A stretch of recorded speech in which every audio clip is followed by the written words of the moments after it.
Welcome to Rude Tuners Arcade. I'm your host RT, and today we have another tutorial on the Unico Nova Blast Candy Cap arcade machine. And today we're going to be looking at how to take your screen and rotate it into TATE mode. Now, if you don't know what TATE mode is, it's basically, there were arcade games back in the day, and even some even more modern shooters that are meant to be played in a vertical position, also known as vertical arcade games, vertical shmups, you know. And what it is a lot of those games are designed to run up and down as opposed to a widescreen format you get, or having borders on the side, so you're not getting all the real estate on your screen. Well, one of the big selling points of the Unico Nova Blast was able to rotate your screen without a whole lot of effort. Now, if you have a candy cab machine, a legit like a Astro City or something like that, or even some Vulix machines, they will rotate the screen. With the candy cab, actual candy cabs, it actually takes a little more effort because a lot of them you might have to have two people to help you with that. So, and there's a lot of benefits with that. And we'll run a couple of games after, and I will time myself because a lot of people were kind of on the fence about how long it took and how much effort it took to rotate the screen. So I'm gonna show you guys. I'll speed up the video while I'm taking out the screws and stuff like that, but I am gonna time it, and this will be my first time rotating this screen. So by the time this video is done, you will know how to safely rotate your arcade monitor into TATE mode, be able to play some games, and I'm going to be demonstrating today with a Raspberry Pi 5, and I'll tell you why I think that's a simple machine, has a lot of benefits if you're using this mode on your arcade machine. So without further ado, let's get into it. Okay, so I can put it in context for you guys. I'm going to show you the game first with without the TATE mode when it's in regular horizontal mode. And what's good about this is what I was talking about earlier with the Raspberry Pi being so great for this demonstration and to keep in your machine if you want to play games like this. Now, if you run a mini PC, that might be a better choice, but a lot of builds have arcade vertical games. Okay, I'm gonna bring this up a little bit so you can see it.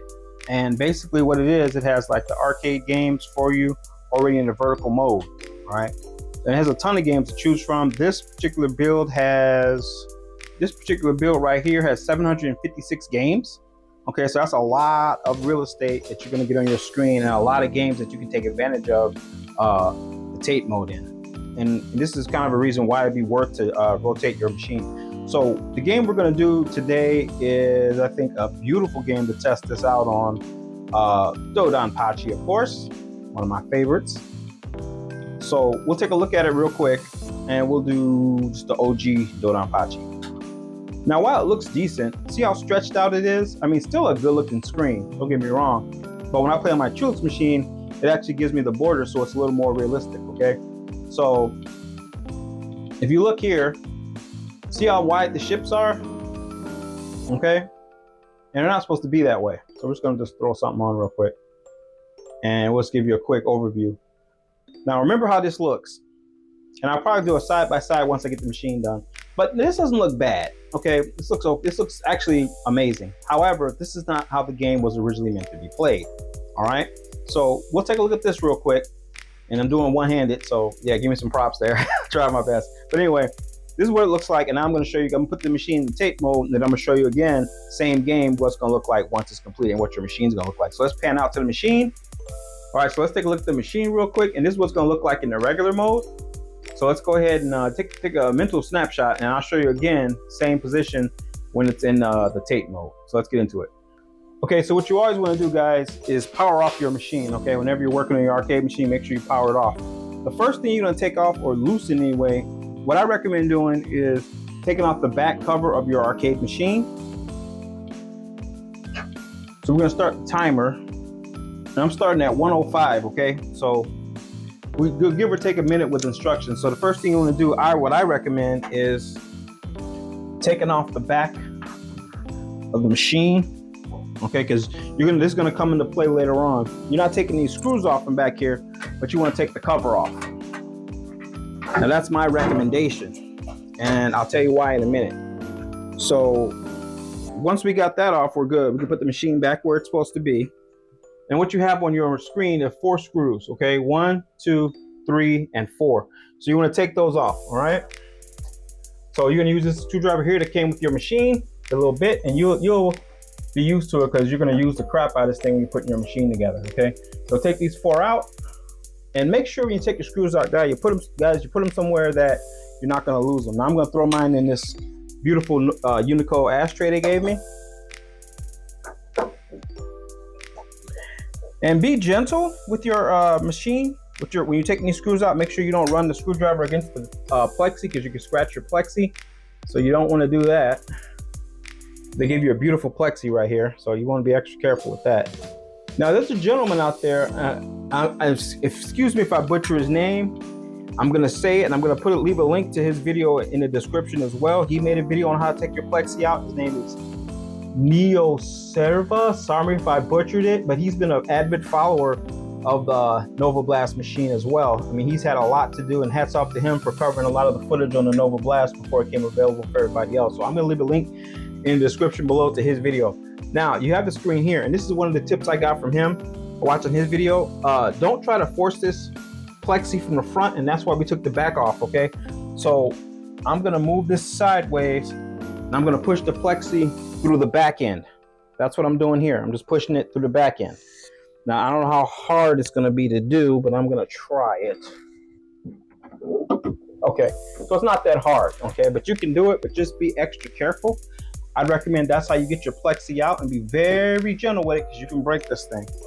Okay, so the plexi, and when it comes off the bottom, I want to be careful with it because I don't want to break it. Okay, it's kind of like situated in there. It's kind of gentle.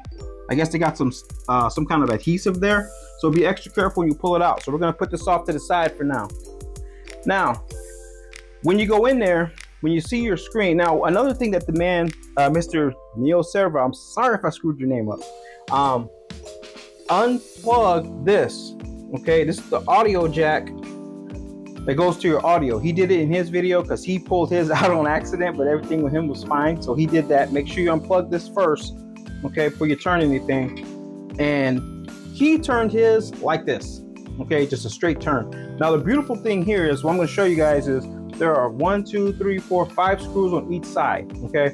And here as well, there's screws at the bottom, same thing. And they're going to line up with the machine when you turn. So basically what I'm going to be doing is I'm going to be unscrewing these screws here, unscrewing these screws here, and then just turn the screen sideways, and then we're good to go. So let's do that real quick. Okay, so real quick, I had a hiccup in my video. For the outside black screws that connect the bezel, you're going to need this bigger torque bit, I should say. And for the smaller ones, you're going to use this smaller torque bit. Now, if you put the machine together, you know that you vary between sizes. So for the inside, for the bracket, we're going to be using the smaller torque bit. Okay, so we got our screws out. Okay, now I'll give you a check on the timeline. We've been working for about 7 minutes, but that's with me talking to you, me correcting the wrong bit size for the screwdriver and everything else. Okay, so we have everything out. We're at about 7 minutes. Now, this thing, what's beautiful about this, guys, it's already seated in place. All right, so it's not going to fall out. When you take it out, just kind of gently pull it out. Keep it close to the screen so that way you don't pull nothing loose, and you just set it down. Okay, so you want to be careful, make sure with your fans, because your fan's right there. I actually want to say it's going to work out, because that's the beautiful thing about the Raspberry Pi. So I'm going to turn it, because it seemed like it puts the least amount of pressure. And remember, you can take the one thing I recommend, if you're turning your machine and it's tight like this, like mine is, this little bracket back here that has your speakers in it, take it out. Okay, and that's what I did. So this wire right here that goes to your monitor controls, you probably want to take that out while you're turning your machine. That way you don't stress your wire. So that's one thing. So this is red wire, it's attached right here, and you can always reattach it later back in this little bracket, this little clasp, but take that out. All right, so that way you don't rip anything or damage something. Okay, so I'm gonna turn mine, we'll try it like this. I'm gonna turn it to the left, or to the right, I'm sorry. And once you do, you line it up with the holes and you line it up with the middle. Now, the way it looks to me, you can go both ways. When you set your machine in there, you can go both ways. All right, so I'm going like this with mine. All right, and if it doesn't work out, which I'm sure it will, because I'm gonna show you guys the Pi feature, it's fine. So you got it, it sits in a bracket like this as well, so that way you don't have to hold it. So one thing I'm gonna show you guys real quick before I put it in there, is, which I just found out myself, there are 3 grooves right here. And I don't know if you can see it, but when you take yours off, it's gonna be 3 grooves, 3 notches. These are to slide over your screws. You have 3 screws inside your screen at the top and at the bottom. So that's how you line it up. You wanna make sure that the screws, you aren't trying to push the screws against the metal because it's not gonna take. You're not gonna get a flush position. So you gotta make sure to line these up, these 3 little divots, and you'll see it on your machine. Make sure you line them up with the 3 little screws you have holding your monitor in place that's attached to your monitor. Okay, so I recommend either line up the top, you can kind of see the top a little bit, and don't force it, just kind of push it in, line it up with the holes. Same thing at the bottom, they both have to be in those little notches. All right. Okay, so I don't know what the deal with mine is, guys. When I turn mine in TATE mode like this, I can't, for some reason, the bottom screws I don't have bottom screws. They don't match the holes. Maybe mine is a bad design, so I'm just gonna put the ones up top that do. I got 4 up top. That should hold it, but, so I'd recommend putting all 4, and our timeline is, now we're at about 17 minutes, because I was fiddling around with it. But yeah, but I'm just gonna put the ones in the top, put it in place. But maybe yours will line up like they're supposed to, because, and make sure you put these in flush. Don't overturn them, over tighten them, just put them in flush. I'm just gonna put 1, 2, and like I said, the bottom, I can't, for some reason, they don't line up. Now, maybe mine's got a bad design, I'm not sure, or maybe they don't have the holes. Maybe you're gonna put one way or the other, maybe just the top. But found that weird. So I got 2 more screws here. I'm gonna put mine in. And this will be another good chance if you, like me, and you touch the screen. I touched my screen at the bottom. Take a fiber cloth, a microfiber cloth, non-scratch, scratch-resistant fiber cloth. I'll show you the one I got, and just wipe your screen down, because while you got the bezel off, you can access the screen. Okay, so we got the 4 screws in. The bottom, it ain't going nowhere. It's fine, because you got to remember the bezel's going to be there as well. But the reason I'm doing that is because mine didn't match up for some reason. So I got a microfiber cloth. Okay, that I use for my glasses. I'm just gonna wipe down my screen real quick. And be gentle with your screen. I don't need to tell you that, but that way you don't scratch or damage it or anything, but you don't want big fingerprints and crap on there after you've touched it when you've rotated your screen. So yeah, we get the screen. And this will be a good chance to wipe off your bezel as well. So I got this wiped down pretty good. I got the bezel, wipe that down because I don't want dust on it. So wipe down the bezel real quick. And it's brand new, so it shouldn't be a whole lot going on, but you want to make sure. And you want to make sure you put it back on the right way when you put your bezel back on, okay? Because if you look at my bezel on the front, the camera might not show up, but on the front you're going to have this. It's going to be clear, and on the back you're going to have they got some kind of adhesive on it, and you're going to have discoloration. So make sure you put it on the right way. So we'll put this back on, and we'll try our best not to get fingerprints on the inside. We can always wipe the outside once we get it back on. So don't force it, just kind of set it in place. Lean back, put it back, make sure it's flush inside.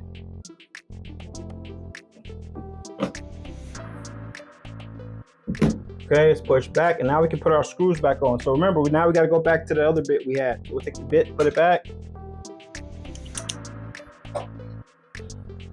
And we'll put our screws back in, again, being gentle not to scratch the bezel.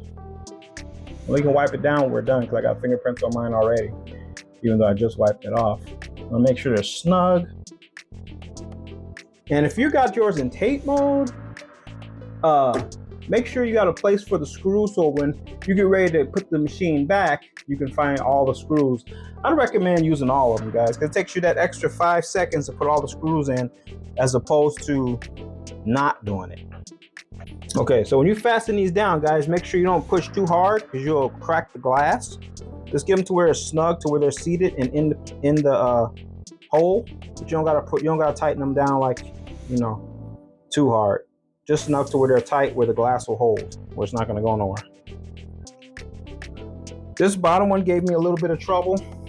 I got it back in, but it was just I think my machine, the way it is just offset a little bit, but that's okay. And if your machine's off like mine is, just by a little bit, just finagle it, be careful with it, but don't force it, okay? Worst case, just leave one of the screws out if you have to. All right, so now we got it. We're gonna wipe it down, wipe down the plexi. So overall, if I look at the timer, to do everything took me about 15 minutes, anywhere from 15 to 20 minutes. Okay, now some people say that's too long. This option is definitely worth it. So we wipe down our screen. So now we're gonna fire back up our machine. We wanna put our cover back on the back. All right, get our key, lock it back up. Okay, so now we're ready to go. So we'll fire it up real quick.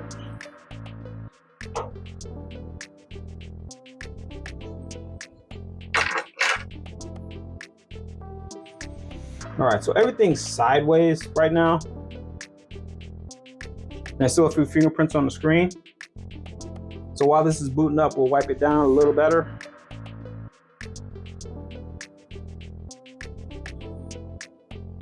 Because this black really shows fingerprints big time. All right, so now I'm gonna show you guys how to set this up. Because you don't have to do anything with your monitor, not for this particular Pi. That's why I like the Pi in this situation. Okay, so I'm gonna bring it up close and then we'll go back to the full picture when I'm done. But if you look here, right? Okay, so everything's to the side, but the controls still work the same. On the Raspberry Pi, all right, you're gonna hit your start button. That's gonna bring up your settings, okay? Now I'm gonna try to turn this to match. I don't know if it'll stay, but I'm just gonna give you guys, this is me holding the camera sideways. So you can kind of see that it might autocorrect itself in the video. But basically, what you wanna do is go down to system settings. So let's push down on the controls. Push your action button, whatever you got it set to. Go down. And keep going down.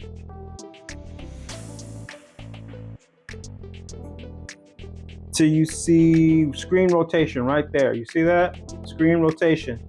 Then you're gonna move your stick left and right, and that's gonna change the degrees you got this thing changed to. So right now it's at 0, 90, 180. It's gonna flip it upside down. So we're gonna it's either gonna be 90 or 270 depending on which way you rotate your screen. So we're gonna try 90 and just back out, and it'll correct itself. Okay, so we got it wrong. I got it upside down. So 270 is what I'm gonna need. So I'll go back, just do it again, upside down. System settings, go to screen rotation, and we need to be at 270. Back out. Now it's gonna fix itself. Okay, so now we're at 270, okay? I'm gonna turn this light off too, because you will need this big light. You did sacrifice some of the light. So we'll do that same game, Dodonpachi, we'll do that again. If you look close, you can see all the stuff has reformatted itself like it's supposed to the accurate size it should be without breaking through the screen. So, vertical games. Dodonpachi. You at? Okay. Dodonpachi. All right, so we got that now. So now let's take a look at it and see how it's supposed to look. Okay, now everything is in the screen where it's supposed to be. It's the right screen ratio size. And now everything, remember how the screen was stretched out before? You got these black borders now. It looks super nice. Good job to Unico on that. That looks freaking amazing. And now we can enter our credits. And I'm telling you guys, once you get this Pi set up and you get the correct shaders, just to give you a quick tip, I use Z-Fast shader on mine, and this looks beautiful. Go ahead and start it up, and now see how the spaceship kind of the right size is supposed to be. And guys, that's a beautiful thing. All right, but not only are shmups good for this, I mean, there are other games like Pac-Man. You know how we normally play Pac-Man in a box? You can actually play other games. Come out of this real quick. And basically what I love about the Pi is it sets all those games up for you in one category. So any game that was made to be played, like Dig Dug, even a classic like Dig Dug, okay, we'll run that real quick. See, you got that nice vertical TATE mode.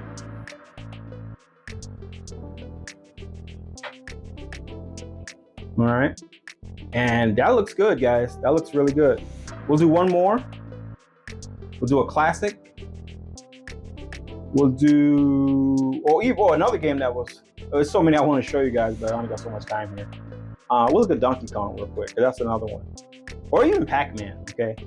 Because Pac-Man's a classic. Donkey Kong's a classic too, though. That's a hard thing. Or even other ones like Mania. Ooh, one I do want to try real quick is Punch Out, because that's always a bad screen. Let's see how this looks. I am dying to see how this looks on a TATE mode. Okay, because you know Punch Out, and that's the thing, it's a dual screen to play that. Oh yeah. Oh. Okay, we'll just put whatever. Just give them a name. Heart, because we love it. And yeah, so now it looks a lot better, and it's real similar to the arcade. Remember the arcade had the split screens? If you were around back in the day, had the split CRTs, had two CRTs. It wasn't even a split screen, it was actually two different individually independent CRTs running. But now you can have it to where it's long screen like it's supposed to, and it looks so much better than it does when it's stretched out. So that's pretty much it for TATE mode, guys. So guys, I'm gonna leave a link to the guys. I screwed his name up, I looked it up again. Neo, it has a C in there, V-E-R-A. So Neo Vera, or Neo Vera, I don't know how to say that. I say Neo Vera because the C is silent in my mind. So you spell it N-E-O-C-V-E-R-A. He has a lot of tutorials and a lot of videos on the Nova Blast candy cap. Like I said, I've been watching these videos for the last year, just seeing what comes out next. So my opinions, final thoughts on the TATE mode version of the machine. I feel like, guys, this isn't even a full review, but I'm just gonna talk about it a little bit. I feel like the option to have TATE mode in your machine, outside of actual Chulix machine that rotates sometimes, and actual candy cap that's going to cost you about, very expensive, about 4 to 5 grand, you know, lots of times. Maybe you might, if you're lucky, on the high end, 3,500 bucks. But you know, that's a different story. That's another video for a different time. But to find something for, you know, $1,000, and if you just got the bar top and you didn't get the whole cab, the stand, you can still do this with your bar top. Okay, so if you want a bar top experience and you still want to rotate, you don't need the base to do that. You can do it without the base. Okay, so back here I got Pac-Man going, and like I said, the picture on the screen, that's why I say I highly recommend using the Pi 5 for this, or a mini PC, because mini PC you can play more modern games, more modern cave games, but the Pi 5 has a lot of power, man, and it runs a ton of games in real time. You can overclock it. And that's another video for another time. So I recommend trying this out with the Pi, because that's your cheapest option. You can get a Pi up and running for about 150 bucks, a little starter kit, and you can find builds out there. Arcade Punks is a nice place to look, and it has all the vertical games categorized for you. So I feel like with this machine, I mean, able to give you this feature, okay, and it takes a little bit of time. It took me about 15 minutes, okay, being real, it took about 15 minutes, but to give you that, you know, option to play the games the way they were meant to be played, that, my friend, is probably a, you know, worth the admission. Not all the admission, but a good piece of the admission itself. Not to mention the beautiful screen, and 26 inches, guys, 26 inches. Now, people are gonna say, oh man, you're glazing Unico. I'm not. I've always had this stand on. You can watch my videos. I've always thought the Nova Blast was going to be something special, and from what it's doing so far, my tests on it, it is surely living up to my expectations. So with that said, guys, I hope you enjoyed the video. If you have any questions, I will try to answer them below. Also check out my man's video. I forgot it again. I'm so bad at that. I am terrible with names. Neo Vera. Okay, now, yeah, or Neo Versa. I cannot say the name, but anyway, I'll leave a link to his video below. With that, guys, please rate, comment, and subscribe. That way you don't miss any future videos on the channel as far as reviews or tutorials on arcade machines or anything like that. And as always, take care of yourself, protect your peace, God bless you, happy holidays, because we're right by the holidays now, and I'll catch you on the next one. Thanks for watching.